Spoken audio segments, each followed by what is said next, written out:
Akkam jirtu nagaa fayyaadhaan nageenya keessan eegamaa irraa mata duree tokko walitti dhufneerra. Mata dureen keenya har'aa ijoollee keenya biyya alaatiitti baqatanii jiranii wal qabatee haala kamiin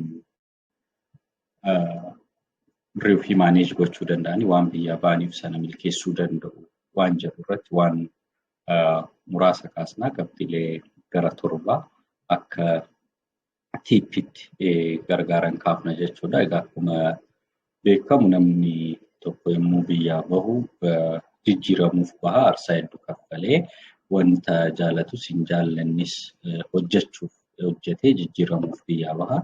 Namni erga biyyaa bahee immoo milkaa'uun isa barbaachisa jechuudha. Garuu yeroo hedduu ijoolleen keenya erga biyyaa bahan booddee waan bahaniif guuttachuu dhabuun yeroo lama sadii gara biyya alaatti deebi'anii qaamaanis xiinsammuunis yeroo itti miidhaman jira jechuudha. Kan immoo qo'annaa hojjennerraa adda baasuun ni danda'ama. Isa sanarratti mul'atee jira jechuudha. Kanaaf maaltu ta'uu qaba? Akka furmaataatti maal gochuu qabna? Ijoolleen keenya erga biyya alaatii deemanii booda akka milkaa'an waan deemaniif sana akka galma ga'an waan gargaaran waan qabxiilee gurguddaa torba kaasna. Inni jalqaba osoo gara biyya alaa hin deemin gaafilee kanaaf deebii kennuudha. Yoo deemnillee gaafilee kana of gaafachuun baay'ee barbaachisaa ta'a jechuudha. Inni jalqaba maaliif deema? Parpaziin ani deemuuf maal gochuuf deema? Erga achi deemee booda wanta achi argadhu sana maaliif fayyadama? Fakkeenyaaf inni kaan of guddisuuf, kun maatii guddisuuf waa hedduuf deema. Erga deemnee wanta achi argannu sana maalirraan oolcha? Waan argadhe sana akkamitti buusadha? Erga gara biyyaatitti deebi'ee booddee maaliin hojjechuu qaba? Maalirratti xiyyeeffachuu qaba? Wanni ani hojjedhu sun fedhii kiyya wajjin, dandeettii kiyya wajjin deemaa waan jedhu kana otumaan deemin dura murteessuun irraa eegamu jechuudha. Yoo achillee jiraanne yommuu asitti gallu maaliin hojjedha waan jedhu kana sirriitti xiinxalluun, sirriitti ilaaluun nurraa eegama jechuudha. Kanaaf waan kun dhimma ijoo isa jalqabaati. Kun maaliif akka baane bakka itti beeknuu fi waan baaneef sana galma ga'uutiif waan eegnu. Inni lammaffaan qarshii argamu sana, qarshii achi argamu sana waan dhaabbataa ta'e irratti invest gochuudha. Qarshii bakka sanaatti argamu sana waan dhaabbataa ta'e, waan yeroo dheeraatiif turu irratti invest gochuun nurraa eegamadha.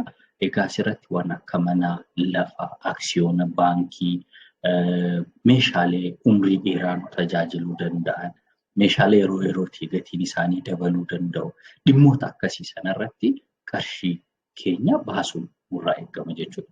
Asuma jalatti wanti biroo qarshii keenya waan baasuu qabnu qofaaf baasuu qabna jechuudha.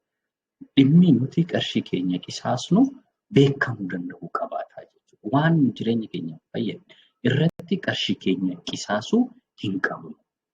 Fakkeenyaaf amantii keenya kennaa yookaan sadaqaa zakaa jennee waan kenninu jira. Isaan sana kennu akka amantii kiristaanaatti asraati jedhamee kennamu jira. Isa sana kana rakkoo qabu. Inni suni mataa isaatiin barakaa biroo dabala. Waan biroo nu fidee. Kanaaf isa sana waan kenninu kan immoo eenyuuf kenninu? Namni kenninu sun eenyu? Especially yoo danda'ame naannoo maatii, naannoo firaatti yoo ta'e irra caalatti jaalatamaa ta'a.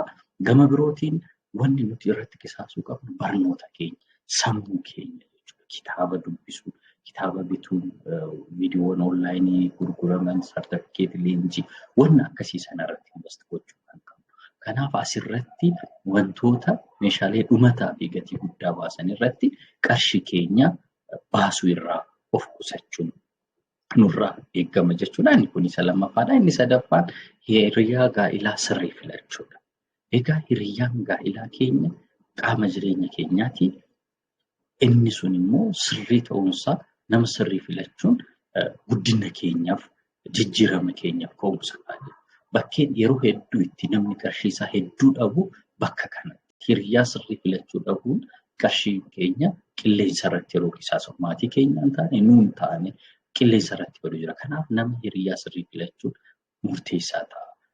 naamusa gaarii kan qabu yookaan kan qabdu araada adda addaarraa bilisa kan ta'e nama hojii jaallatu, nama hojii kabaju, nama gadi jedhee qarshii achi dhufe sana sirnaan hordofee kunuunsee qusatee sadarkaa guddaan gahuu danda'u sirriitti madaalanii filachuun barbaachisaa ta'a. Gaa'illi muddamaan ijaarame illee muddamaan jiguu waan danda'u sirriitti ilaaluun barbaachisaadha. Keessattuu barattoonni ijoolleen shamarranii kana sirriitti gadi qabdanii ilaaluun barbaachisaadha. Namni gaa'ilaaf nama gaafate maa inni baakgiraawundiin isaa akka jedhu sana sirriitti madaaluun nurraa eegama yookaan isinirraa eegama jechuudha. Inni sadaffaa afuraffaan namoota biizinasii keessa jiran waliin hariiroo uumuudha. Namoota daldala adda addaa keessatti uumaman jiran gaafachuu jararraa muuxannoo fudhachuu barbaachisa. Otoo biyyaa hin deemin namoota akkasii sana adreesii isaanii qabannee deemna. Yoo biyya alaallee jiran namoota sana adreesii isaanii fudhannee namoota sana wajjin kontaaktii gochuun barbaachisa. Inni sun maaliif nu fayyada? Tokkoffaa biizinasiin biyya keessatti maal deemsisa? Maal fakkaata? Sochiin maal fakkaata? Waan jedhu kan akka sirriitti hubannu nu taasisa. Pilaas eenyu wajjinis yoo hojjenne jijjiiramuu dandeenya waan jedhu kana nu agarsiisa. Maaliif nama sirrii wajjin hojjenne waan sirrii argachuu dandeenya. Kanaaf kana sirriitti irratti xiyyeeffachuun nurraa eegama. Gama birootiin inni shanaffaan qarshii keenya invest goonee battalumatti bu'aa eeguu hin qabu. Amma yeroo hedduu ijoolleen biyya alaatii dhufan yookaan immoo gara biyyaatti qarshii erganii qarshii isaanii waan adda addaatiin bitama. Yeroo gabaabaatti qarshiin guddaan piroofitiin bu'aan akka argamu waan akkasii hin jiru. Daldalli kamuu minimum hanga ji'a jahaatitti bu'aan irraa eegamu jiru. Osoo isaaniitti of danda'ee socho'uutiif baasiiwwan dura baasan itti kompenseetii goonu malee kan piroofiitiitti finnu miti. Kanaaf kana eeggachuu qabna. Yeroo gabaabaa battala barbaannutti bu'aan hin dhufne jennee abdii kunnee waan sana gannee deemu kan qisaasu yookaan immoo gatiin taane gurguree cufnee deemuu qabu jechuudha. Inumaayyuu maal jedhama biizinasiin fayya qabeessa jedhamu kan suuta guddachaa deemudha. Kan chaalenjii keessa darbaa deemutu irraa profitable ta'a. Na turtiin isaallee bu'aan isaallee guddaa ta'a. Kanaaf kana ilaaluun barbaachisaa ta'a. Akkasumas hojii hojjetamu keessatti hojii tuffachuun akka barbaachisne hubatamuu qaba. Inni jahaffaan qusannoo qaama jireenyaa yookaan immoo amala godhachuu. Amma iddoon kun iddoo baay'ee murteessaa ta'edha. Yeroo hedduu ijoolleen keenya biyya alaatti wanti jedhan waan isaan rakkatan, waan isaan biratti mul'atu keessaa tokko qabeenya qaban sirnaan yookaan qusachuu dhabuu isaaniiti jechuudha. Qabeenyi qisaasuu isaanii waan akkasiitirraa fagaachuun baay'ee barbaachisaa ta'a jechuudha. Maaliin saayinsii qusannootiin galii argateerraa namni tokko parsantii 20 qusachuu qabaadha kan jedhamu. Parsantii 20 qusachuu qaba. Kanaaf qusannaa akkasii sana gabbifachuu guddisuun baay'ee barbaachisaa ta'a. Qusannaan immoo amala yeroo tokko immoo qusannaa fi doonyummaa namni walitti yerootti fidu jira. Waan isaanii garagara.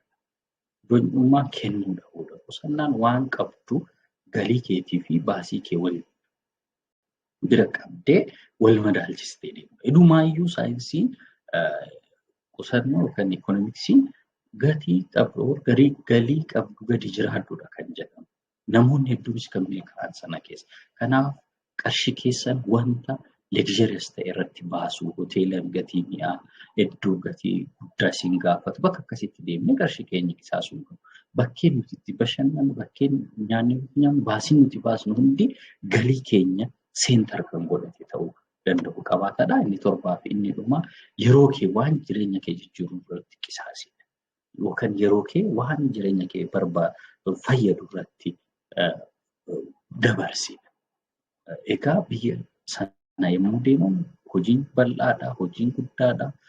Sa'aatiin hojii dheeraa hojjetama. Kanaaf boqonnaa nama barbaada.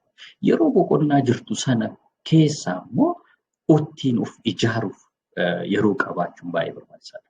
Faarzar garuu yeroo sana waan hin taanetti yoo qisaasne sammuun keenyas boqonnaan arganne waan jireenya keenya illee waa dabalu hin raawwanne akkasumatti yeroon keenya dhuma jechuudha. Kanaaf kanarratti sirriitti eeggachuu qabna.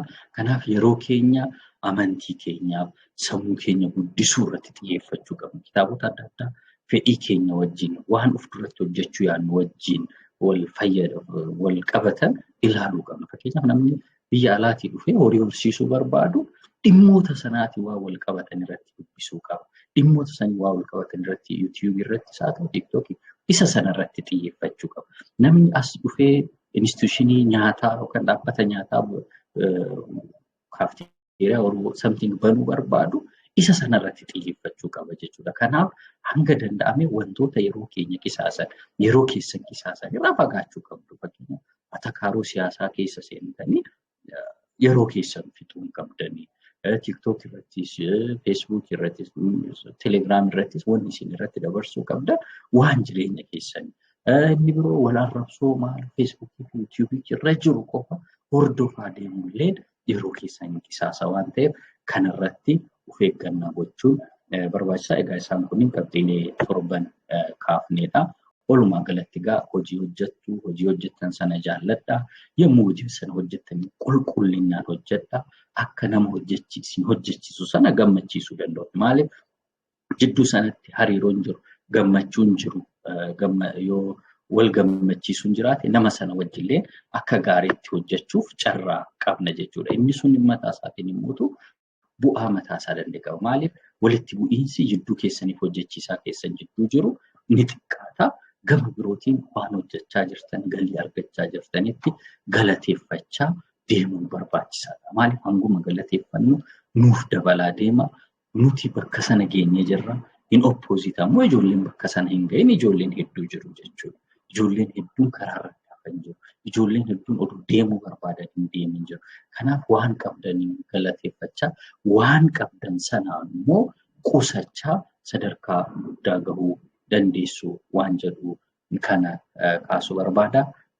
Galatooma ergaa kana ijoollee birootiin gahaa akka isaan irraa fayyadamaniif deeggaraa jechuu barbaada. Isin hundaa nama biyyatti galee waan argate sana immoo sirnaan fayyadamuu fi ittiin jijjiiramu isin haa taasisu. Yeroo gaarii galatooma.